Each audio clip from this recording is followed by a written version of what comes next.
The media voice with a global footprint. This is Channel Islam International. CII Radio. CII Radio. This is CII Radio Live.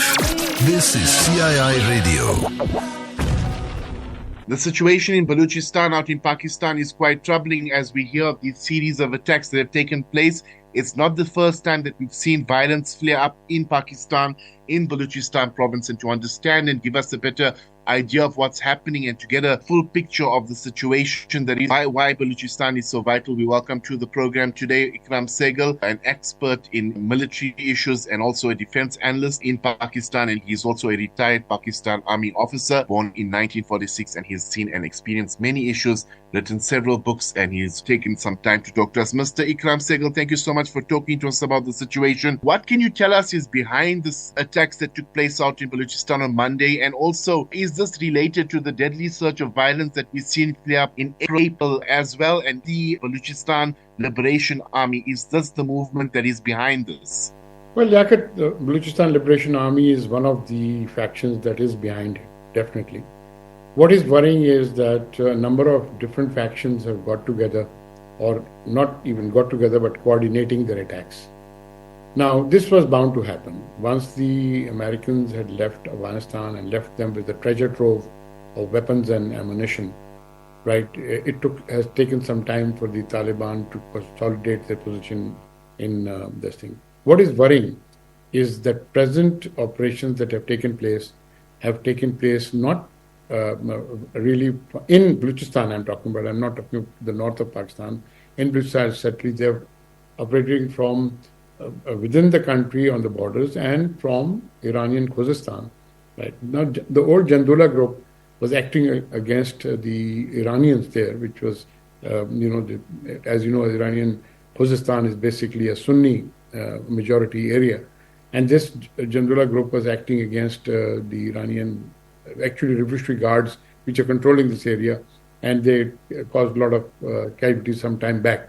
But now they seem to be coordinating the attacks on Pakistani forces, and this was very largely coordinated over a vast area. And obviously a lot of people died.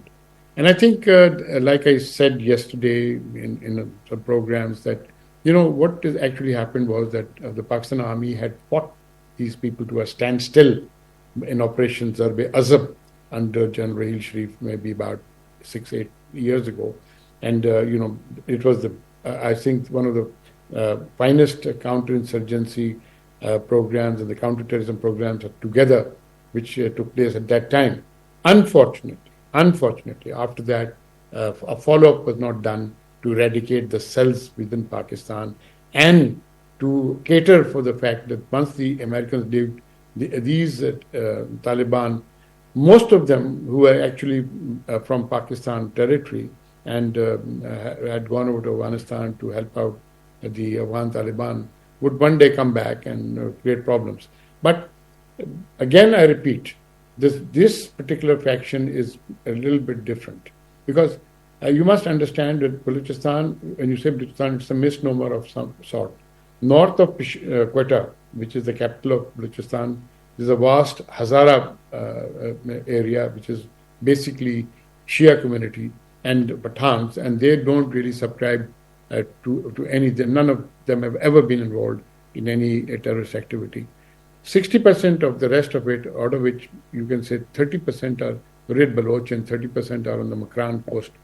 The 30% who are involved are basically from there, and it's well coordinated from outside. Now, what has happened is that we had a threat from the Eastern Front, that is India, and for a long time now, India has shifted its focus and made the threat from the Western Front coordinating these attacks against us. So I think, we have to get out of this dangerous complacency that we've built ourselves into and get back. The Pakistan Army is capable of doing the job. It will take some doing, but I think like they've done today, they actually raided one of the prime terrorist targets and killed over 20 terrorists in one go, right? And that was a major faction, but that was in Sarhad province. And I think they are aligning themselves. There have to be more boots on the ground. You said about this thing. I actually, 51 years ago, when I was all of 26, 27 years old. I was a rifle company commander in Balochistan fighting Baloch tribals, but the fighting that time was much different from it is today. The tribals were fighting us, didn't know what they were fighting for. They were mostly listening to the Sardars. The ones that are there now fighting, they know what they're fighting for, different reasons, but they know what they're fighting for. They're very well armed, they're very well equipped, they have a lot of training behind them. So I think we are in for a tough time. It will take some doing, but I am sure, positive, that whatever I know of the Pakistan Army, they will be able to cope with this threat. Inshallah. We obviously are hoping for that there, but at the same time, I believe that Balochistan itself is a very important province.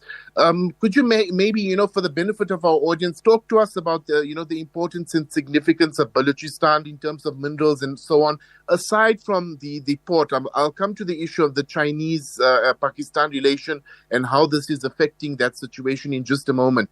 But what's the value of Balochistan? Well, Liaquat, given the fact that there's the second largest gold and copper reserves in the world, you can imagine the value of it straight, right? And other than that, there are a lot of other minerals, etc., which are in Balochistan, and Balochistan is a very rich province. It's got immense coal reserves, etc. People do not know that Pakistan has the third largest coal reserves in the world, right? And so. Yeah, Balochistan is very important to Pakistan, more so because the China-Pakistan economic corridor, which gives Chinese an access to the Indian Ocean, is through, most of it is through Balochistan, right? And then people forget that there's another corridor, which is now forgotten, but it's much more important, is the old corridor, which was known as the Regional Cooperation or Development, RCD highway, which went straight from Pakistan into Europe, through Iran, Turkey, right? So now if you have the new port, Iranian port of Shah Bahar, which is only about less than about 50, 60 miles from Gwadar, which is the two important ports, can you imagine that two of the greatest outlets into the Indian Ocean from Europe, what is called Eurasia, is through Balochistan. So all in all, it's a very important, leaving aside the minerals part of it, it's a very important communication corridor. When we talk about it, also, if you look at it from Asia into Africa, through Saudi Arabia and Oman, etc., into Africa, you have a road linkage, right? So basically, you really actually brought the continents together in Asia. So Balochistan is the linchpin. I think the mistake we made was that, we got complacent. We didn't put more boots on the ground, which we should have. Then, there were important ports, but Gwadar is a very important port for Pakistan, and it's been developed with Chinese help, right? And yes, it was supposed to have become the next Dubai. Yeah, it was, actually, and I think that's why Dubai was very interested that we don't proceed anywhere. But the point is that, leaving that aside, Shah Bahar is also a threat to Dubai now. Shah Bahar is also being developed by Chinese help, by the way. So you have two ports within less than 100 miles of each other, both outletting into the Indian Ocean. One major factor which is positive for Gwadar is that it is into the Indian Ocean, whereas Shah Bahar is to the Persian Gulf. So we are, let us say, geostrategically, we are much better placed geopolitically than anybody else. Liaquat, we have very important geopolitical position, geoeconomic position, and let us say that we always say that we are a crossroads, of a huge crossroads for Europe, Asia, and Africa. Absolutely, I must. This is why when you read these kinds of stories, it becomes concerning, and I must agree with you. The Muslim factor in Asia that Pakistan represents is of major significance. It brings in many issues as well. There were two questions I wanted to ask you related to Balochistan. And I also was hoping, sir, you could talk to us about, just the nature of Afghanistan's Taliban relationship with the current government in terms of prospects. But before we get there, I've been reading on many of these mainstream websites, and I find it quite common on Indian reporting. Now, obviously, I understand why the Indians would prefer to push this narrative, but apparently there's a group called the Baloch Yakti Committee. This committee, has said for the past few months, after the latest upsurge of violence in April, there's been a very deadly crackdown. People are disappearing, going missing. The army and the government, instead of responding to the root causes of the problem and the complaints of the people, they are responding to the dissent itself. Can you clarify those headlines and set us straight as to whether or not there are human rights concerns in these areas, and if this group has any legitimate claims that they're making? I would say yes and no. First of all, there are legitimate human rights concerns. People have this. There's no doubt about it. But let me put it to you, that not all have disappeared because of the army or any establishment crackdown on that thing. Many of them, just went and joined the Taliban, right? And, they died there or whatever.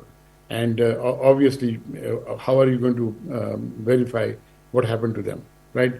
Some of them took off. They took off for Saudi Arabia, they took off for Middle East and got jobs, etc.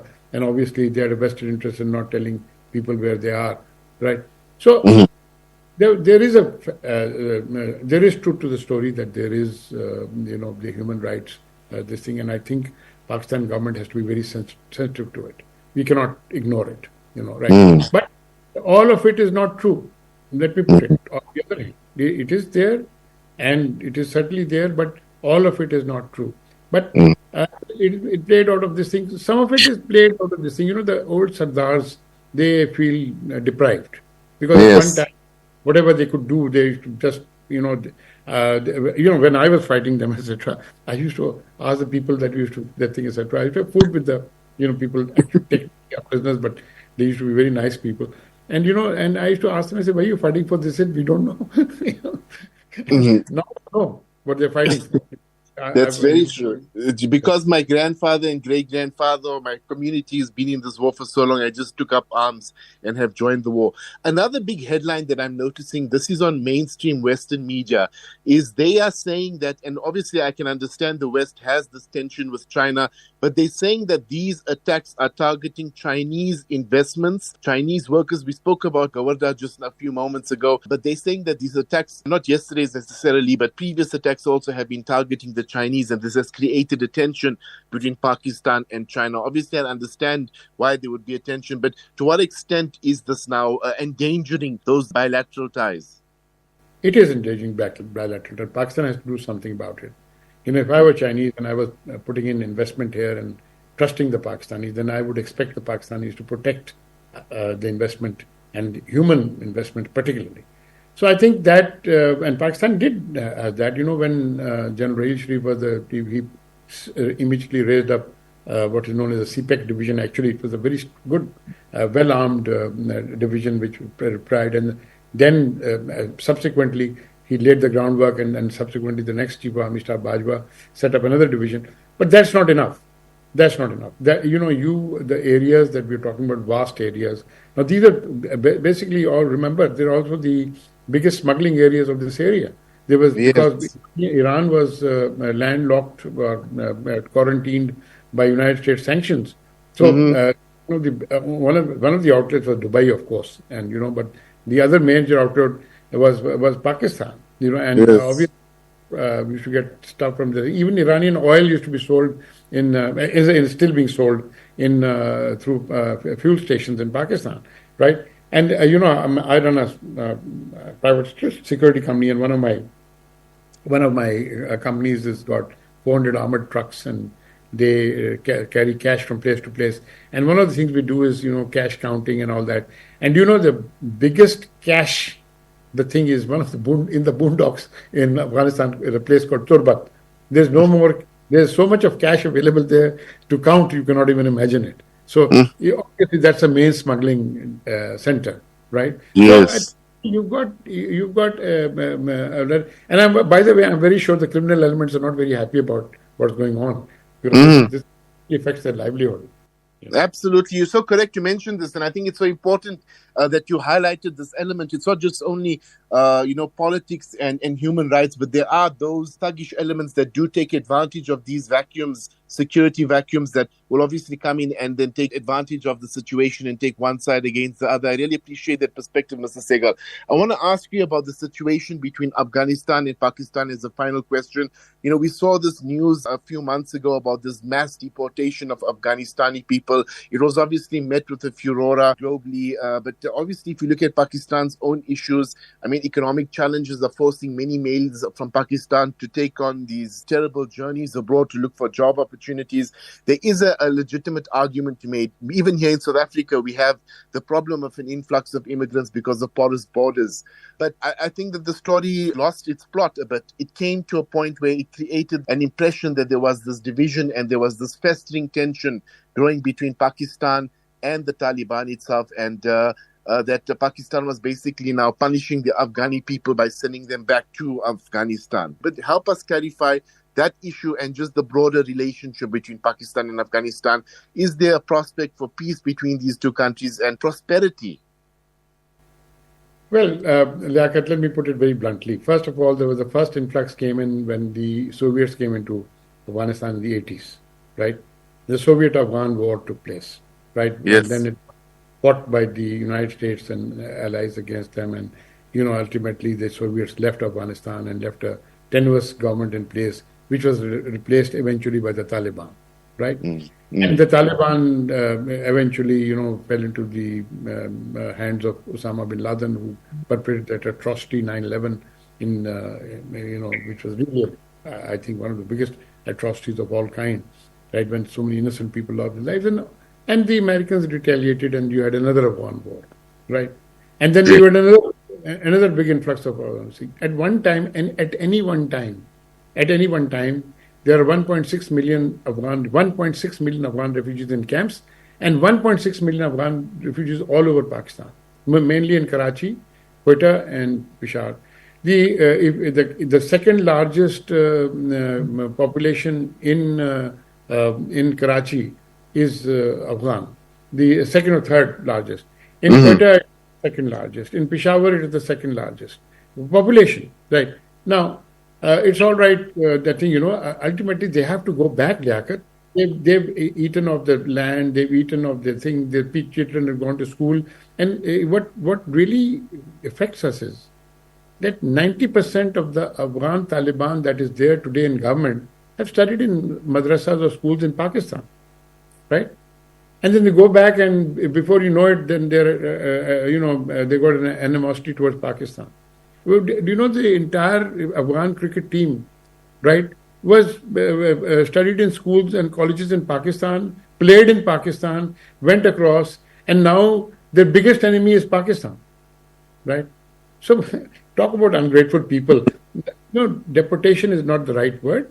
The point is, now they have a stable government of kind there, the Taliban, and they should go back to their country. Why should they hang around in Pakistan? But the point is, I think over 1 million of them have become Pakistani citizens through one means or the other, right? And so what do you do about them, right? Let me tell you, I went into a restaurant some days ago, about a couple of months ago, with my family, into a restaurant in Islamabad, and they bought a very high-class restaurant.